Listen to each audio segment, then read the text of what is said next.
Évidemment, l'angoisse pour les proches de Serge Atlaoui. Le gouvernement indonésien a confirmé qu'un ordre avait été donné de lancer des préparatifs en vue de l'exécution de 10 condamnés à mort, dont le Français Serge Atlaoui. Nous sommes en ligne en duplex avec le frère de Serge Atlaoui, André Atlaoui. Bonjour et merci beaucoup d'être avec nous dans ces moments qu'on imagine extrêmement difficiles. Est-ce que vous avez eu des informations, des contacts au cours des dernières heures avec l'Indonésie? Bonjour, non, pas du tout. La dernière nouvelle, malheureusement, est tombée hier. Le président indonésien a donné l'ordre de préparer le peloton d'exécution. C'est tout ce que nous savons. Et aussi que l'ambassadeur d'Australie et du Nigeria était convoqué à Cilacap. Est-ce que vous avez le sentiment, on a entendu ce matin le porte-parole du gouvernement, Monsieur Le Foll, est-ce que vous avez le sentiment d'être vraiment soutenu dans cette triste affaire par les autorités françaises? Écoutez, nous l'espérons. Laurent Fabius s'est exprimé, le président de la République, M. François Hollande aussi s'est exprimé. Et bien sûr, nous, au nom de notre famille, je demande au président, à Laurent Fabius ainsi qu'à l'Union européenne de redoubler les efforts pour éviter le peloton d'exécution à Serge Atlaoui et pour éviter, et bien sûr, surtout, pour éviter ça, quoi, tout simplement. On a bien du mal à imaginer quel peut être votre état d'esprit. Forcément, c'est une inquiétude immense, mais comment vous sentez-vous ce matin ?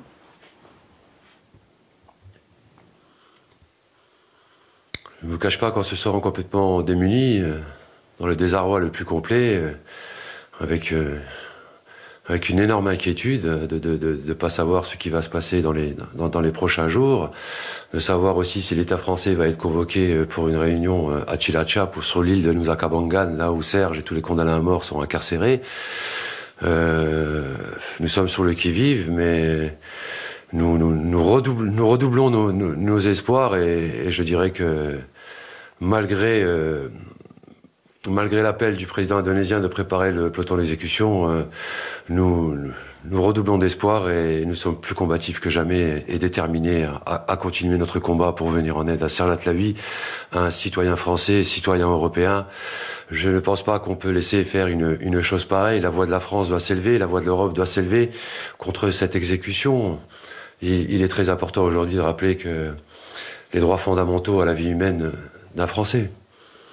Qu'est-ce qu'on pourrait faire d'ailleurs? Qu'est-ce qui pourrait sauver votre frère, selon vous?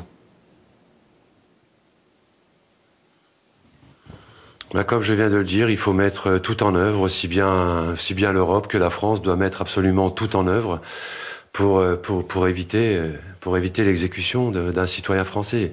Je persiste et je signe à ce niveau-là, au nom de toute ma famille. Je parle en tant qu'homme, je parle en tant que frère, je parle surtout en tant que citoyen français. Le dernier contact avec votre frère, c'est votre belle-sœur qu'il a eu juste après la confirmation de la décision. Depuis, il n'y a pas eu de nouveau contact direct avec votre frère?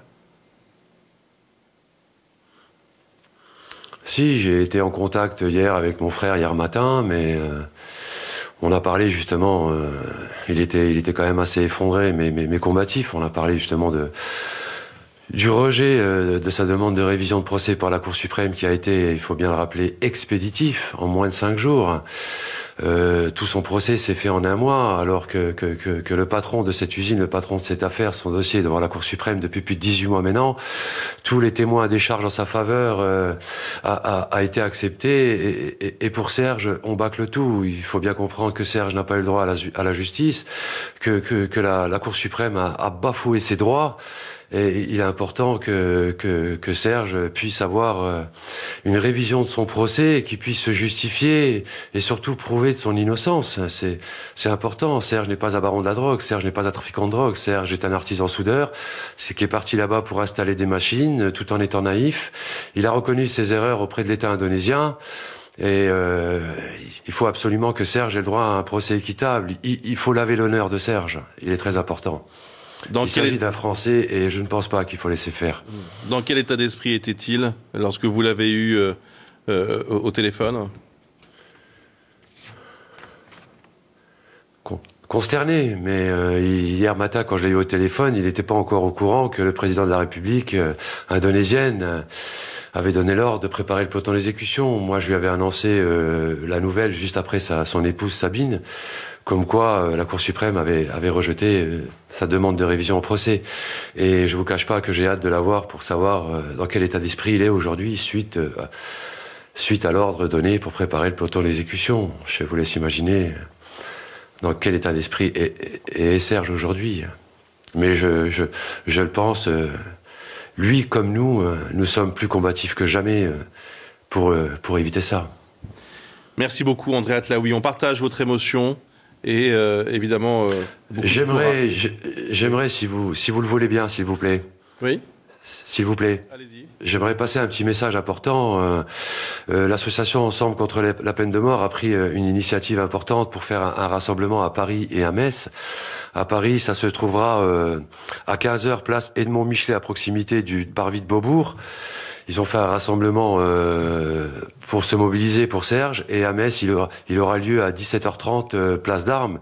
Et je demande au nom de ma famille et à tous les citoyens français de se rassembler et de créer une chaîne de solidarité pour éviter le peloton d'exécution à Serge. Il ne faut pas laisser faire une chose pareille. Je le demande ouvertement, publiquement, à tout le monde, s'il vous plaît.